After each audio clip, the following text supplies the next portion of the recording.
Hello, and welcome to Nighttime Fables, a haven where stories come to life under the gentle hush of evening, guiding you toward a peaceful night's rest. Tonight, we bring you another calming tale, one crafted to ease your mind and invite a sense of tranquil calm. But first, let's take a few moments to prepare both body and mind for a restful sleep. Make yourself comfortable, and with each slow inhale and gentle exhale, feel the day's worries slowly melt away. It can be challenging to separate from the bustle of the day, especially as bedtime nears. Yet remember, the less we fret about falling asleep, the more our minds can let go of lingering tension. Let the gentle flow of your breathing soothe any concerns and allow tonight's story to guide you into a deep, restorative slumber. Now get cozy and let the soft glow of nighttime fables envelope you. Enjoy this story, and may it lead you into a serene and restful sleep.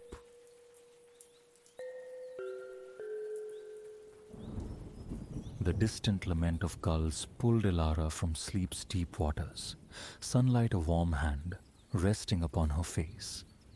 She stretched, a slow unfolding beneath the covers, turning her gaze ceilingward as memory surfaced like a slow tide.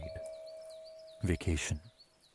Her watch, retrieved from the small bedside table, confirmed the early hour. Sleep had been a seamless, peaceful talk, leaving her refreshed, poised for the languid day promised. Silence still held sway over most of the small inn. She might have believed herself the sole early riser, but for the distinct, soft click of a latch down the corridor, followed by the whisper of stockinged feet descending the stairs. Another soul awake before the dawn, moving with considerate quiet. A smile touched her lips. Here lay the perfect, hushed genesis of her day. Sitting up, she slid the cloud-like white comforter aside, her feet finding the wide, glossy planks of the floor. Smooth, cool wood, burnished by a century of passage, met her toes. Ilara rose, stretched again, and drifted toward the window. Her room surveyed the venerable inn's facade. Across the quiet lane stood a procession of traditional, older homes, their generous porches inviting repose. Flags fluttered from some, bicycles leaned against others. Her eyes caught one of those comfortable, old-fashioned cruisers, the kind ubiquitous near the shore, often painted in hues of pure cheer like sunshine yellow or seashell pink. Through the glass, she watched figures moving away from the shoreline, surfboards, vast and vibrant, tucked under their arms. They'd greeted the dawn, no doubt, hours spent communing with the waves. Dripping, they radiated a relaxed contentment as they ambled back toward unseen cars, their thoughts likely turning, she imagined, to a substantial breakfast. Shifting her gaze, peering sideways, Ilara took in the inn's own countenance. Bay windows reflecting the morning sky. Festive flower boxes spilling over with petunias. The porch below beckoned, arranged with rocking chairs and small tables perfectly sized for a steaming mug or a sweating glass of lemonade. One guest already occupied this idyllic space, lost in blissful solitude, a newspaper spread before him, coffee sending fragrant plumes into the air beside his elbow. She mentally bookmarked time for porch sitting later. Ilara and her friend Maya had arranged to meet for breakfast when the inn's restaurant stirred to life. Maya occupied another cozy room just down the hall. Their escape to the coast had been a whim, a sudden mutual yearning for a different horizon. Now, breathing the salt-tinged air, Elara knew this quiet enclave had been precisely the right impulse. It was a place suspended in tranquility, comprising little more than the inn, this peaceful neighborhood, and a simple roadside stand dispensing snacks, coffee, and sundries. The inn itself was an elder statesman, standing sentinel long before the surrounding homes gradually materialized over decades. With the city's thrum a mere 20 minutes distant, the bustle of commerce had never encroached here. Conveniences were thoughtfully provided by the inn. Umbrellas, chairs, beach toys for the borrowing. The restaurant offered sustenance, even packing lunches for seaside enjoyment. What more could a soul seeking refuge truly desire? The profound peace of this hidden cove was a worthy exchange for urban clamor. Elara unzipped her canvas weekender, extracting the necessities for the beach. A particular delight sparked within her. The prospect of descending to breakfast clad in comfortable beach attire. There was an inherent loveliness in dressing purely for leisure. Anticipation stirred, a desire to feel the warm sand yield beneath her feet. The forecast promised perfection, a day sculpted for the shore. After brushing her teeth and taming her hair into a loose knot, Elara laid her beach tote upon the bed. Her latest novel found its place alongside sunglasses, lip balm, and a water bottle. With her essentials gathered and still a few moments to spare before meeting Maya, she decided on an early foray downstairs to the coffee station.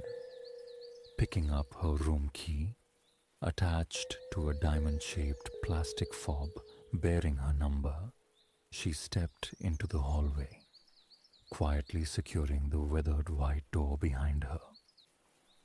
The hallway floor echoed her room's painted white planks, stretching the length of the narrow passage, lending the space a clean, bright air. Staircases descended at either end.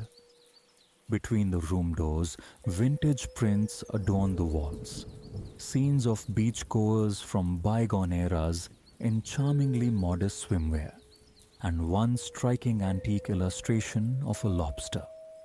Elara chose the longer route, traversing the hall to the far stairs and descending into the lobby. The front desk stood momentarily vacant, a small bell resting upon its surface for summoning immediate attention. Yet, since her arrival, Elara hadn't witnessed its use. Haste had no place here. Stepping into the well-appointed coffee station, she selected a mug, filling it with a dark steaming brew from the thermal dispenser. A tentative sip brought an appreciative nod. The inn brewed commendable coffee. Only minutes remained before Maya would materialize. Elara pushed open the screen door, its familiar spring sigh preceding her onto the spacious porch. The man with the newspaper had vanished. The expanse was hers alone. Sinking into a wicker chair, she placed her mug on a nearby table and leaned back, a gentle creak accompanying the movement. The air, even at this hour, was balmy, agreeable. A soft breeze stirred, lifting stray tendrils of hair that had escaped her ponytail. She felt she could drift into slumber right there, remain suspended in that moment all day. But the beach awaited. A few minutes later, the screen door creaked again. Maya poked her head out. "Morning," she offered brightly. "Ready for breakfast?" Together they navigated toward the inn's restaurant. A host greeted them with genuine warmth, leading them not into the main dining room but onto a screened porch flanking the building. Elara and Maya expressed their delight at securing a cozy table for two bathed in morning sun. Their server poured ice water from a charming carafe into their glasses, took their orders, and promised a swift return.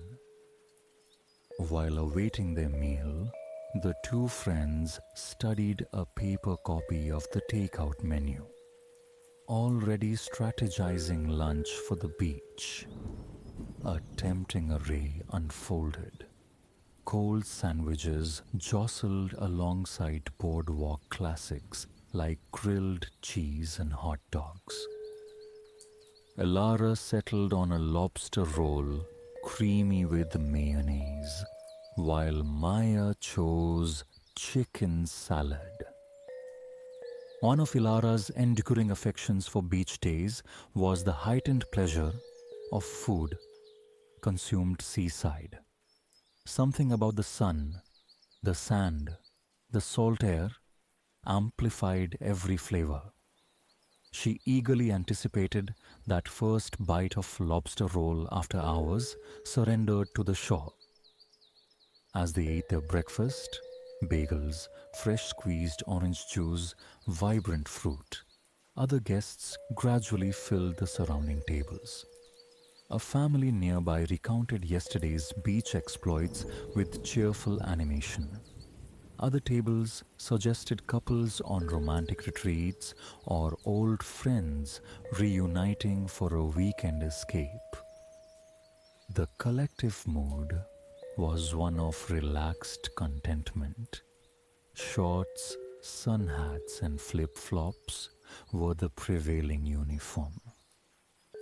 Their plates cleared, Elara and Maya pushed back their chairs, gathering their beach totes.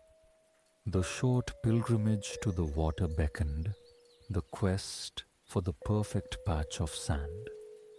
Passing back through the lobby and onto the front porch, they availed themselves of the inn's complimentary beach equipment. Maya selected an umbrella. Elara chose two lightweight chairs slung easily over the shoulder via sturdy straps. They descended the front steps, merging with the gentle current of people drifting toward the surf. In this quiet, peaceful neighborhood, sidewalks were superfluous. Residents emerged from houses lining the lane, embarking on the brief 5-minute stroll to the sand, laden with their day's provisions. An effortless simplicity permeated the air. Elara marveled anew at the luxury of staying so intimately close to the water. Location was everything. Within minutes, the friends stood at the top of the steps leading down to the sand, an inviting golden ribbon unfurling before them. Fortune favored them with low tide. The beach offered its most generous expanse for now. Children, arriving with parents, instantly shed their sand pails and buckets, racing each other toward the water's lacy edge. Their parents chuckled, scanning the beach with practiced eyes, seeking spots likely safe from the encroaching tide. At least, until early afternoon. Ilara and Maya followed their lead, observing the sand's texture. They planted their umbrella where the sand was dry and soft, avoiding the damp, smooth stretches recently claimed by the sea. Traveling light, just the two of them, their setup was swift, umbrella staked, chairs angled toward the gently glittering surf. Sinking into her seat, Ilara released a profound sigh, closing her eyes. The rhythmic shush of waves drifted soothingly across the sand, punctuated by the occasional faint cry of a gull. A light breeze carried the invigorating scent, the elusive taste of salt. She wished to crystallize this moment, hold it suspended. Perfection. For several minutes, silence settled between them, a shared space for absorbing the wonder of the place. Then, easy conversation flowed for a time. Eventually, both Ilara and Maya retrieved their novels. A silent pact established. This interlude was for immersion in other worlds. Around them, fellow beachgoers settled into their own rhythms. A nearby family commenced construction on an ambitious sandcastle, their small children making tireless journeys to the surf, buckets brimming with water destined for the moat. The sand's thirsty absorption mattered little. The fetching itself was pure joy. A young couple tossed a frisbee, their dog leaping exuberantly between them, attempting mid-air interceptions of the soaring red disc. When the frisbee flew errant, another beachgoer would cheerfully retrieve it, often accompanied by a request to pet the dog, who seemed intent on befriending every soul on the sand. No boardwalk hummed nearby. No advertising banners trailed from droning planes. No traffic noise intruded. This beach felt like a whispered secret, kept safe from the wider world. In this leisurely fashion, time dissolved, slipping by unnoticed. Ilara lost track of how long she read, only realizing when her book slipped from her grasp onto her lap that she had drifted into sleep under the sun's warm gaze. Stirring, she glanced at Maya, who regarded her with a knowing smile over the top of her own book. The exact hour was irrelevant. What mattered was the sudden, sharp readiness for the lobster roll nestled in their bag.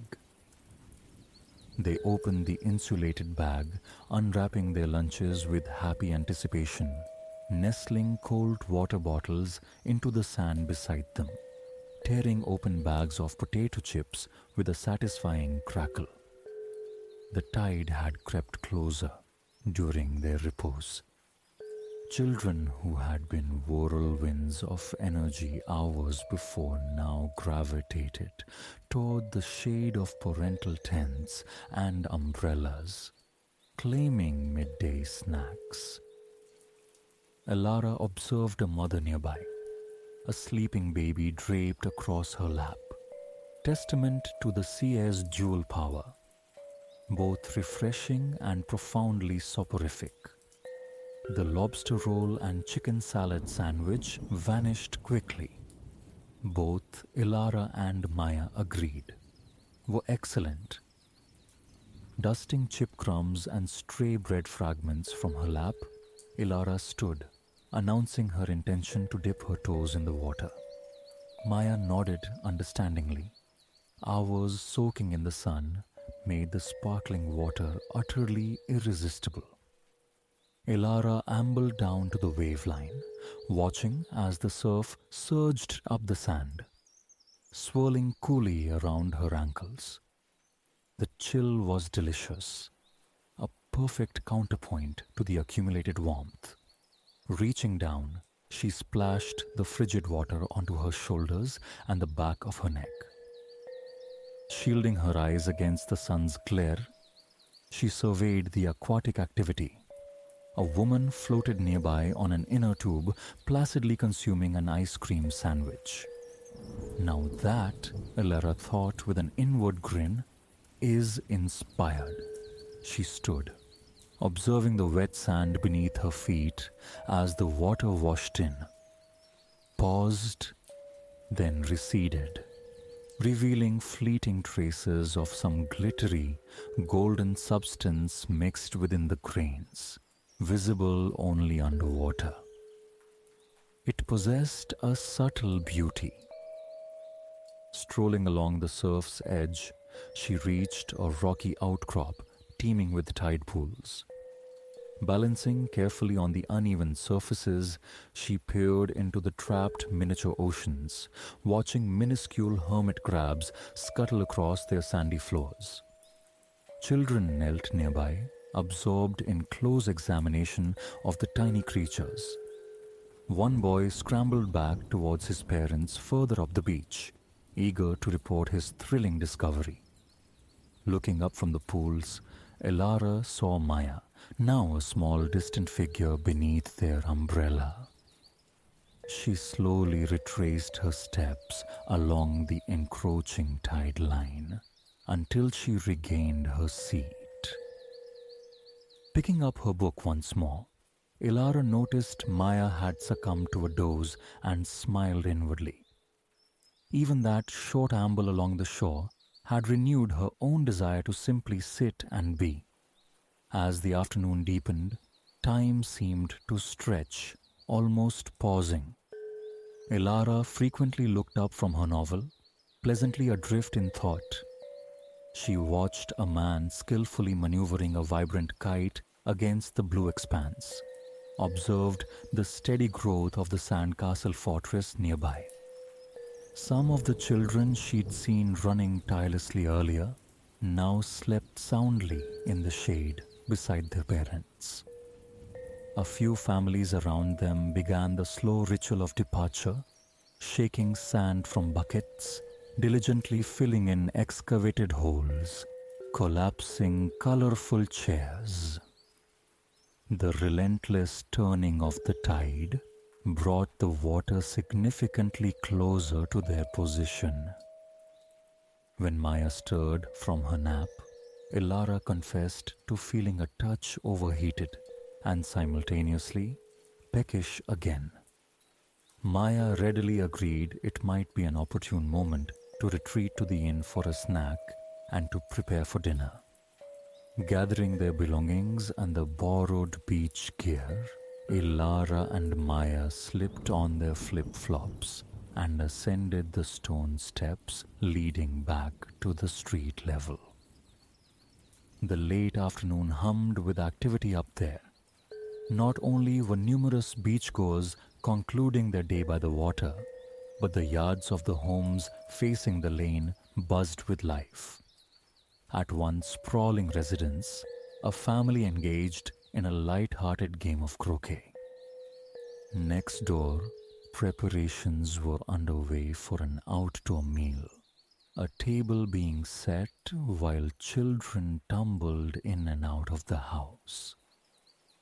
Some youngsters appeared freshly bathed and dressed for the evening. Others, still gloriously sandy in swimsuits, likely awaited their turn, chasing each other through the grass with dripping popsicles clutched in sticky hands. Elara and Maya soon reached the inn, gratefully depositing the umbrella and chairs on the porch.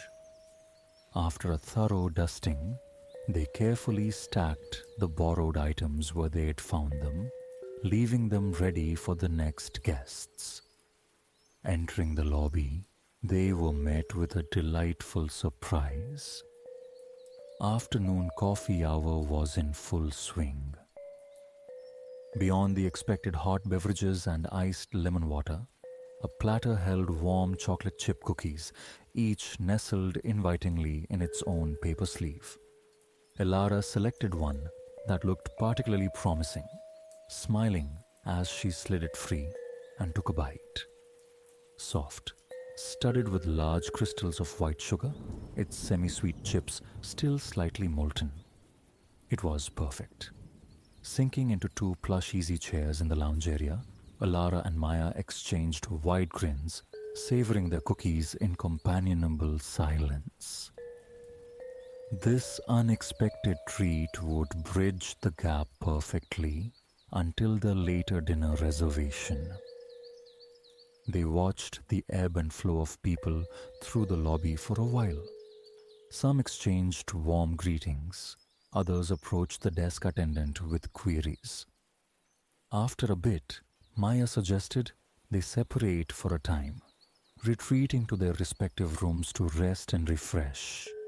They concurred, adding a plan to reconvene at twilight for a neighborhood stroll before dinner.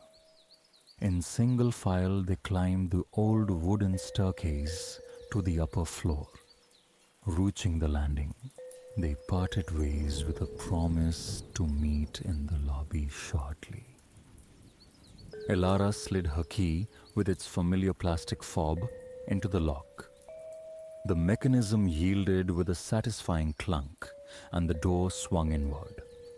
Her room welcomed her, sunlight streaming through the window, illuminating the soft bed piled high with white linens. A sigh of pure contentment escaped her. After showering and changing, Ilara curled up in the decadent orange velvet chair positioned by the window. From this regal perch, she watched people meandering along the lane below. The petunias in the window box nodded cheerfully in the persistent breeze.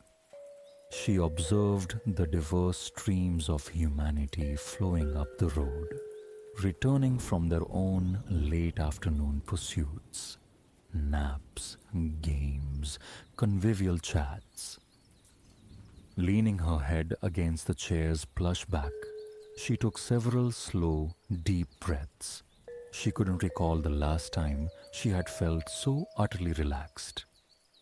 Without conscious intent, Ilara drifted into a light doze. She awoke to the gentle fluttering of her white curtains against the backdrop of the setting sun. A glance at her watch revealed she hadn't slept long. She was still perfectly on schedule to meet Maya. Rising, stretching languidly, she circled the room, collecting her small purse and key. Then she slipped quietly back into the hallway, locking her door just as Maya emerged from her own room a few doors down, doing precisely the same. Together, they descended to the lobby. The coffee station remained, though the cookies had been cleared in preparation for the dinner service.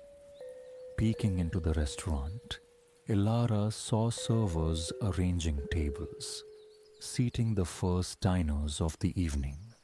Their walk would prime them perfectly for a relaxed meal.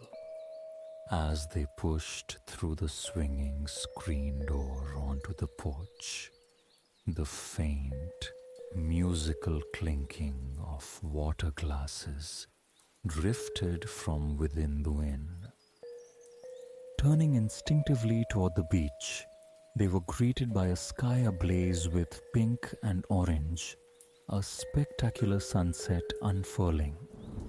Many residents were out in their yards, silent witnesses to the sky's dramatic display. As they ambled down the street, curiosity drew their attention to the unfolding scenes within each home. The houses themselves were a charmingly eclectic mix, each reflecting the era of its construction and the unique tastes of its inhabitants.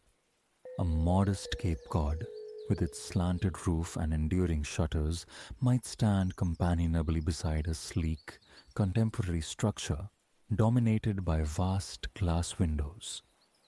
Next to that, perhaps, a quintessential farmhouse style home boasted a wide, gracious porch. Many yards featured tables and outdoor furniture, clear evidence of frequent al fresco dining. In one yard, they spotted a woman gently swaying with a little girl in a hammock. At this hour, as dusk settled and interiors glowed warmly, open windows offered glimpses into lives unfolding within. People sipped drinks on comfortable sofas, gathered around artfully arranged cheese boards, even coaxed melodies from pianos.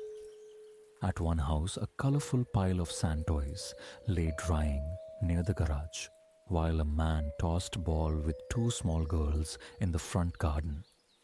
Dogs pranced with contained excitement behind white picket fences.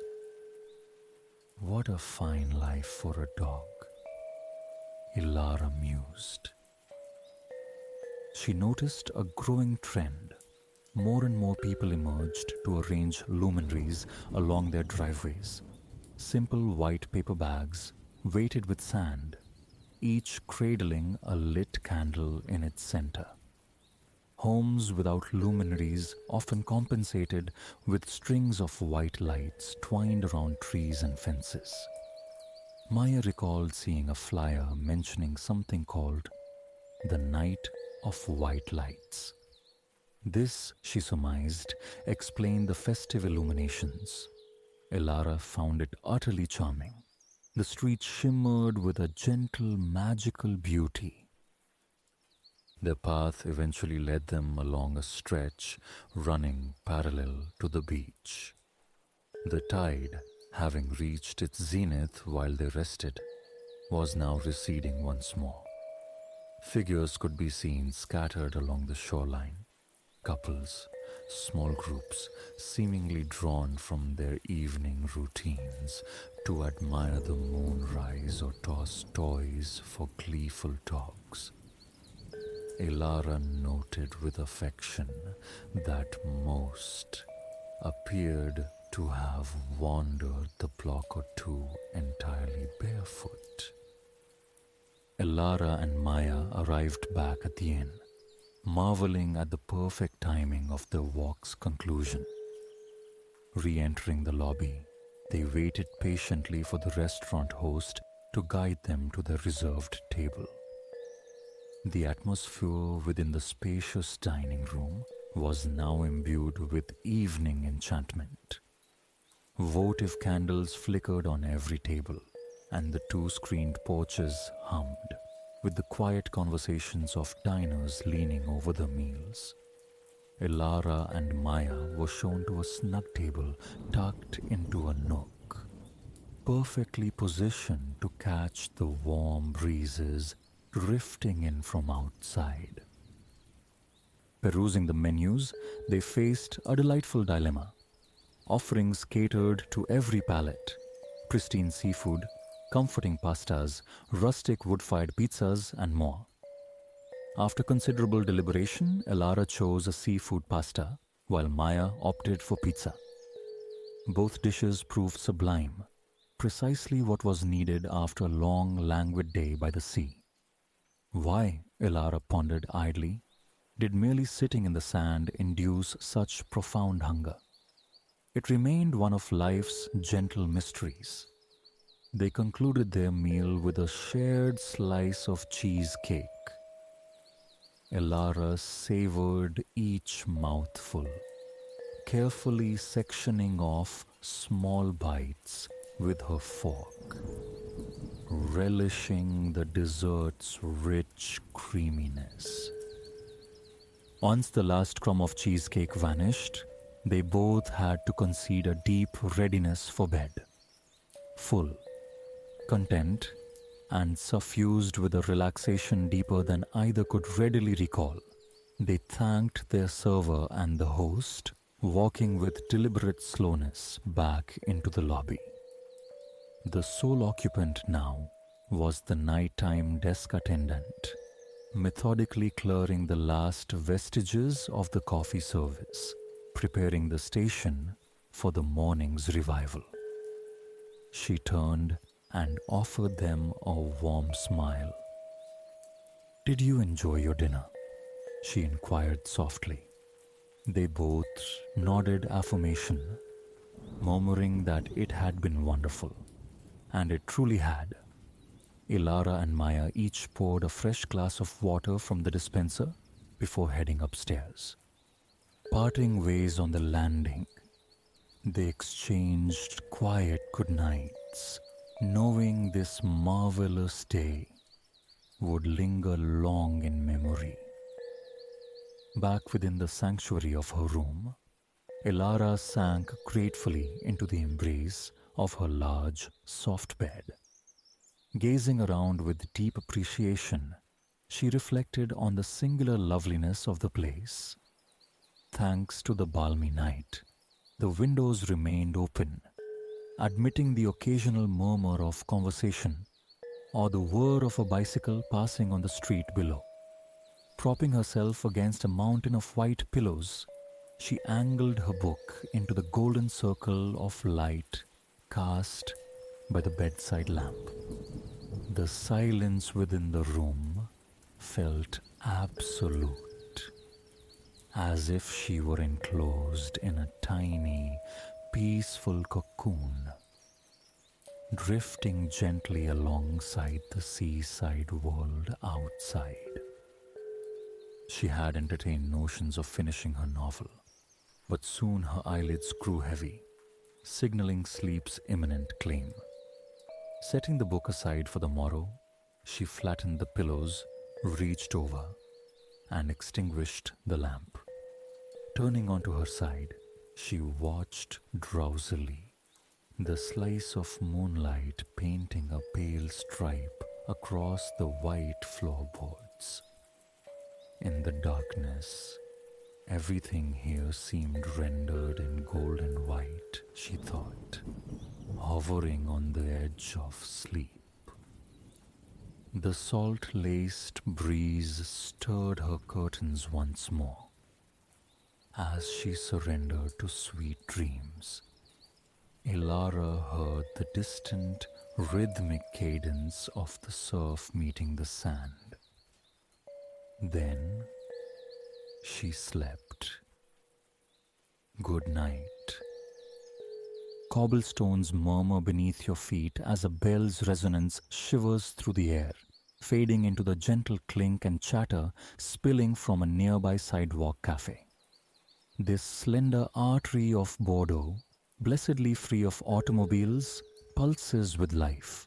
Pedestrians ambling, a cyclist gliding past, the cafe patrons weaving a tapestry of low conversation beneath the bell's lingering echo. You navigate this vibrant scene towards a prearranged meeting, the second day dedicated to unraveling the secrets of this storied French city, with Antoine, your guide. The bell's toll is no mere happenstance. Its source, the very monument you approach, marks your rendezvous. The Grosse Cloche, the Great Bell, one of France's most venerable belfries, a treasured sentinel of Bordeaux. Lifting your gaze, the bell tower materializes at the street's end, perfectly framed by handsome flanking buildings. Its silhouette echoes the medieval gatehouse encountered earlier, a tall, narrow vision plucked from a storybook. A bastion of robust stone, crowned with clustered round turrets, its base pierced by a grand archway, transforming it into a portal. And a portal it truly was. You recall learning that the Grosse Cloche once guarded an entrance to the fortified city in the turbulent Middle Ages, when Bordeaux, like so many towns, huddled behind defensive ramparts. Yet, this gatehouse distinguishes itself in its particulars. Most strikingly, suspended within an aperture 2/3 up its height, hangs an immense bell, the very one whose vibrations just rippled through the quarter, performing its ceremonial monthly chime. This chime conveniently also signals the hour of your meeting with Antoine, who thoughtfully timed your arrival to experience its formidable voice from the safe embrace of a few blocks away. You draw near the solid stone gateway, spotting him waiting in the cool recess just beyond the arch. Antoine's stance is a study in relaxed readiness. He greets you with a warmth that mirrors the sparkle in his keen eyes, registering your visible awe. A palpable excitement radiates from him, the eagerness of one poised to share a deep-seated passion, the chronicle of his cherished city. After a brief exchange of pleasantries, Antoine dives into his element, unspooling narratives. He possesses a mastery for interlacing historical threads with human anecdotes, conjuring tapestries so vivid they flicker to life behind your eyes. He begins by indicating the weather vane perched at the structure's apex. Fashioned as a lion, he explains, it symbolized the English monarchy. This gatehouse, he elaborates, rose during Bordeaux's tenure under the English crown. The history surfaces in your mind. The city, once heart of the independent Duchy of Aquitaine, passed into English dominion when its Duchess, Eleanor, wed the heir to England's throne. For 3 centuries, this bond endured, only severing after the protracted conflict known as the 100 Years' War returned it to French soil. Though undeniably a defensive edifice, Antoine reveals with a conspiratorial smile that locals centuries ago playfully dubbed it the Golden Lion Hotel, a nod to the regal beast atop. It's with such intimate details, delivered in his melodic cadence, that your guide ensnares the imagination. Even now, you can almost hear the ghostly echoes of boisterous medieval guardsmen reverberating off the ancient stones. Together you step into the archway's cool embrace. Set into the yellowish stone, an engraved plaque catches the eye. Antoine directs your attention to it, offering a translation of the Latin inscription borne by the colossal bell itself, a whimsical accounting of its diverse duties. He recites his own version softly. I summon to arms, I mark the days, I toll the hours, I banish the storm, I chime for feasts, I cry out the fire. And so it did, across bygone eras, its clangor alerting citizens to sieges or the peril of flames. You emerge with Antoine from the archway to regard the Gros Cloche from its opposite flank. Stepping into the sun's warming caress, you find yourself on a narrow pedestrian stretch terminating at a broader modern thoroughfare beyond. There, a current of automobiles flows over dark asphalt, whisking Bordeaux's inhabitants through their contemporary lives. Today, Antoine clarifies, the bell sounds only for select ceremonial moments alongside its noon peal on the first Sunday of each month. Its potent voice rings out on New Year's Day and 4 other significant dates. 3 commemorate the world wars, conflicts fought on this very soil, casting long shadows over the region's recent past. November 11th marking WWI's end, May 8th observing Dairy Wood's conclusion in Europe, and August 28th, the anniversary of Bordeaux's liberation. The bell also resonates on July 14th, Bastille Day, celebrating the dawn of the French Revolution, the fall of the monarchy, and the eventual rise of the Republic. The soft rush of traffic from the modern street behind infiltrates your awareness as you absorb these timelines. The sun's warmth instills a contented tranquility, your thoughts drifting pleasantly. In a place like this, the very pulse of history feels tangible. The continuum of human existence palpable, where antiquity and modernity intertwine so seamlessly. Low metal bollards demarcate the car-free zone where you stand from the bustling road. Retractable barriers, for authorized vehicles. Here, stone bricks form an enchantingly old-world pattern underfoot, replacing the asphalt. Nearby, a woman captures a photograph of two children beaming before the bell tower. A pair of young people, likely students, saunter past, one leisurely wheeling a blue bicycle, clearly unhurried. Your eye follows the student, leading you to notice a detail previously missed. A dozen or more vibrant bicycles parked neatly along the block, clustered before a shop entrance, presumably a cycle store, lending a charmingly mundane touch to this venerable setting.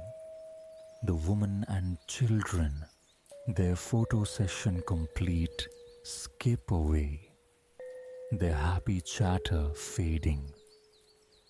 Beside you, Antoine speaks again. Like the gatehouse itself, the bell within has its own saga, he murmurs.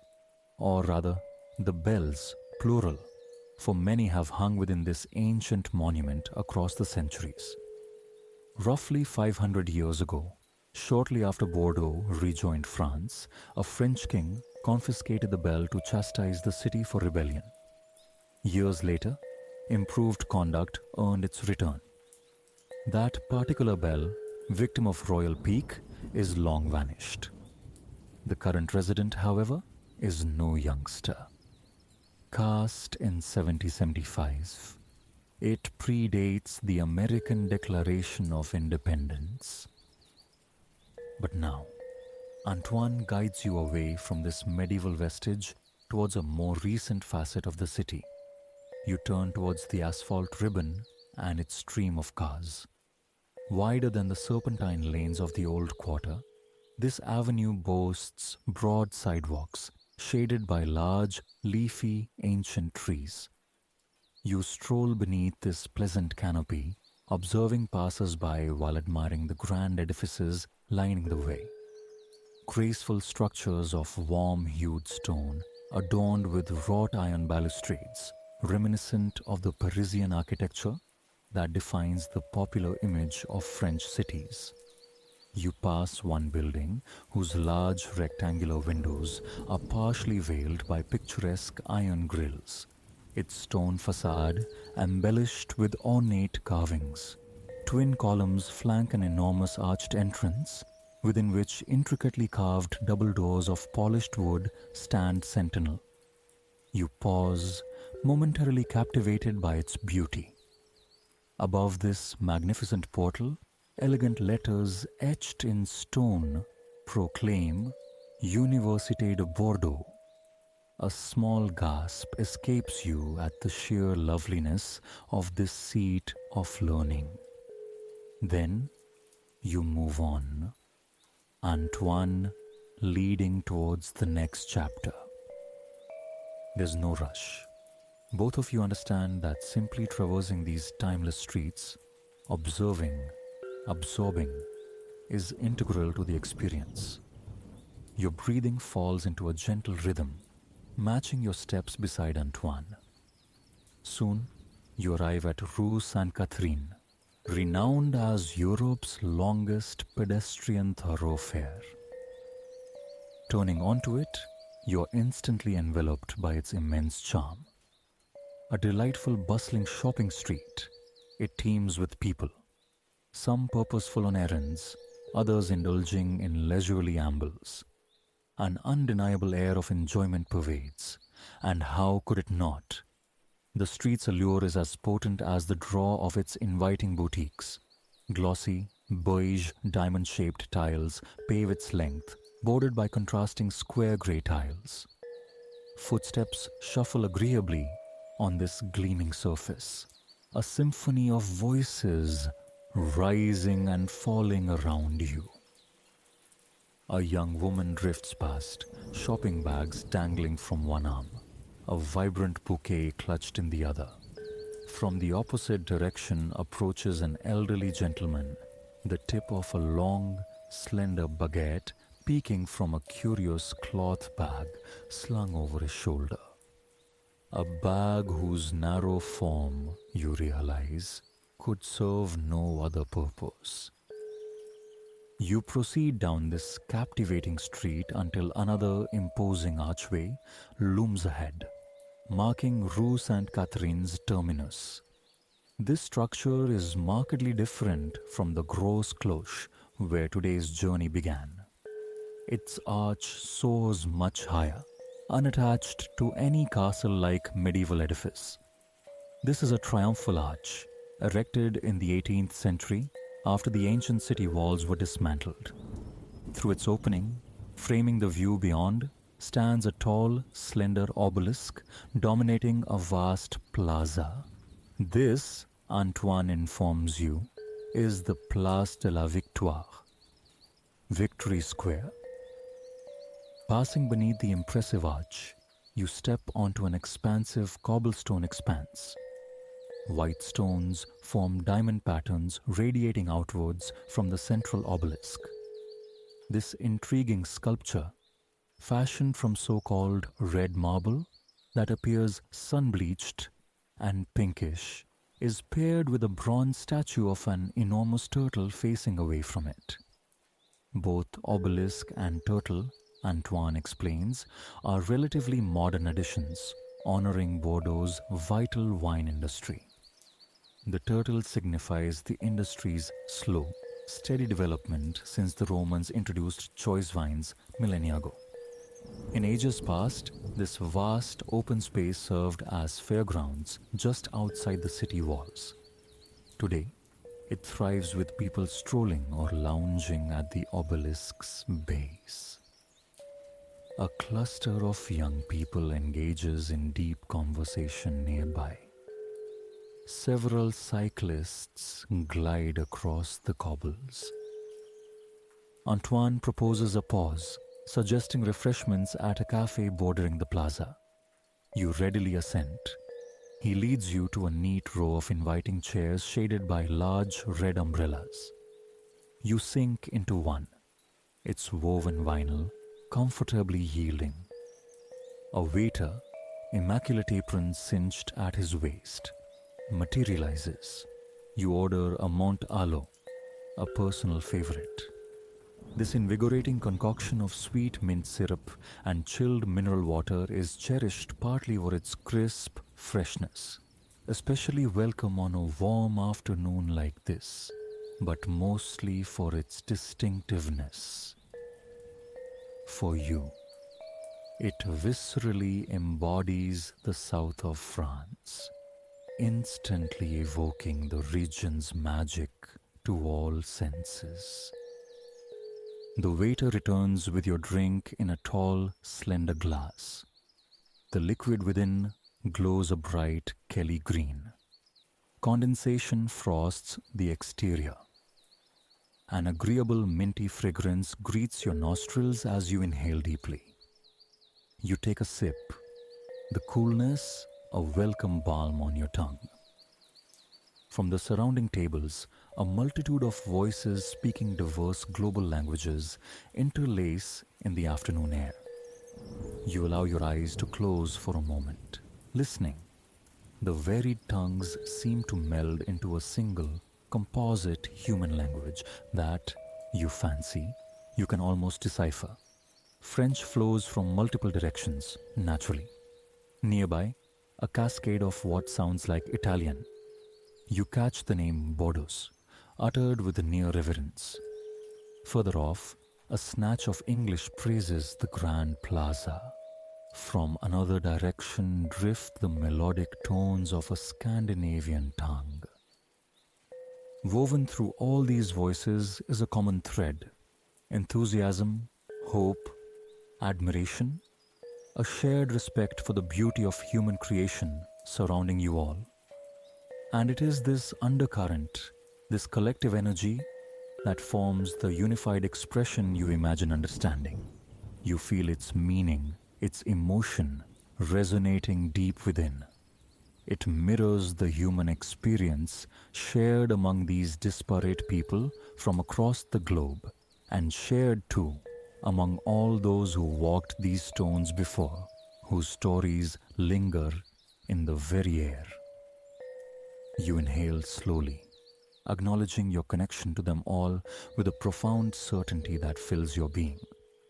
You feel utterly congruent with the world around you, suspended within the sweep of time. And then you exhale, completely at peace. In this place, this moment, woven into the ongoing story of Bordeaux.